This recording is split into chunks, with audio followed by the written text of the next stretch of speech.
তাহলে আমি কি করব, এই উৎপাদকীয় বিশ্লেষণটা আমি করব, এই উৎপাদকীয় বিশ্লেষণটা তোমরা করবা। দেখো সেম কোয়ালিটির, হয়তো কিছু জায়গায় একটু চেঞ্জ আছে। আমি বলছিলাম না, হয়তো আমি এ বি সি দিয়ে করবো, তোমাকে এম এন দিয়ে করতে হবে, অথবা এক্স ওয়াই দিয়ে করতে হবে, এরকম।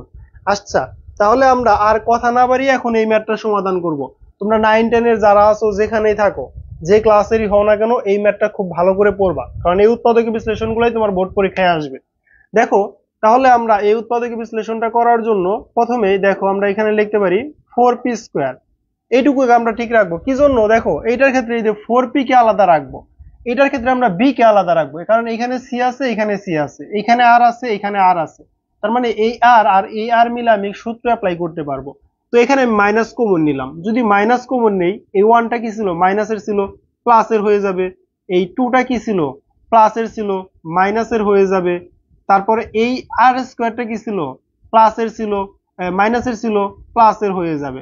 এখন দেখো, তুমি চাইলে এইগুলাকে সাজায় লিখতে পারো, অথবা তুমি যদি চাও যে না আমি সাজায় লিখবো না, যেভাবে আছে এভাবেই থাকবে, তাও হবে, সমস্যা নাই। তুমি যদি চাও যে না আমি আর স্কোয়ারটাকে আগে লিখবো, ওয়ানটাকে পরে লিখবো, তুমি এইভাবে চাইলেও লিখতে পারো। তোমার এটা নির্ভর করবে তোমার উপরে।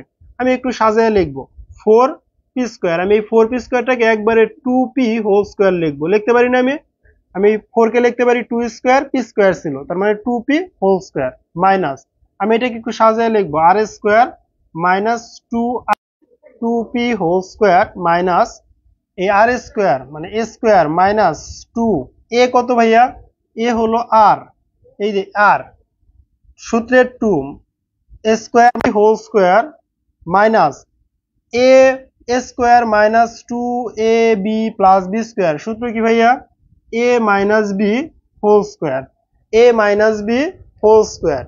এখন দেখো, এটা গণিত ভাইয়া, এটা গণিত সাবজেক্ট। এখন দেখো a² মাইনাস b², এখন এই যে সূত্র, এই যে মান, এই মানটুকুকে যদি আমি এ ধরি, এখন এই মানটুকুকে যদি আমি b ধরি, তাহলে দেখো a² মাইনাস b²। সূত্র কি ভাইয়া? সূত্র হলো আমাদের এখানে সমান চিহ্ন দিতে হবে, a plus b, a plus b into a minus b, a minus b। তাহলে মাইনাস যখন করবা, দেখো এই এই প্লাস কি হয়ে যাবে, মাইনাস হয়ে যাবে, এই মাইনাস কি হয়ে যাবে, প্লাস হয়ে যাবে। ক্লিয়ার? কথা ক্লিয়ার? মানে a a প্লাস b এটা প্লাস b, এই বি লিখলাম, ইন্টু a কি 2p মাইনাস b মানে এই এটার চিহ্ন পরিবর্তন হয়ে যাবে, আর ছিল প্লাসের হয়ে গেল মাইনাসের, মাইনাস 1 ছিল প্লাসের হয়ে গেল মাইনাসের। এই হোমওয়ার্কটা তোমাদের করতে পারবা না? তোমরা সেম ভাবে করবা, সেম ভাবে হোমওয়ার্ক করতে পারবা না? হোমওয়ার্ক করে জমা দিবা। এটা আমি যে করাইলাম, এটা হলো উৎপাদক বিশ্লেষণ আমি করাইলাম। এই 4p² আমি এখানে রাখছি, এইখান থেকে মাইনাস কমন নিছি, মাইনাস কমন নিলে 1 হয়ে গেল প্লাসের, এটা ছিল প্লাসের হয়ে গেল মাইনাসের, এখানে ছিল মাইনাসের হয়ে গেল প্লাসের, কারণ আমি মাইনাস কমন নিয়ে নিছি। তো তারপরে কি করছি, আমি এটাকে একটু সাজায় লিখছি, r² আগে লিখছি, 2r² পরে লিখছি, তারপরে 1টাকে লিখছি।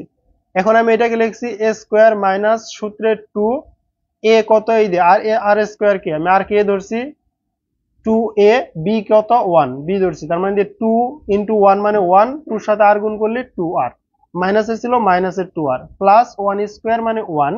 তো এইটুকুর পরিবর্তে আমি লিখতে পারি a minus b whole square. তো এইটুকু তো আমাদের 2p হোল স্কোয়ার ছিল, তো এইটুকুকে কি আসলো, a² মাইনাস b²।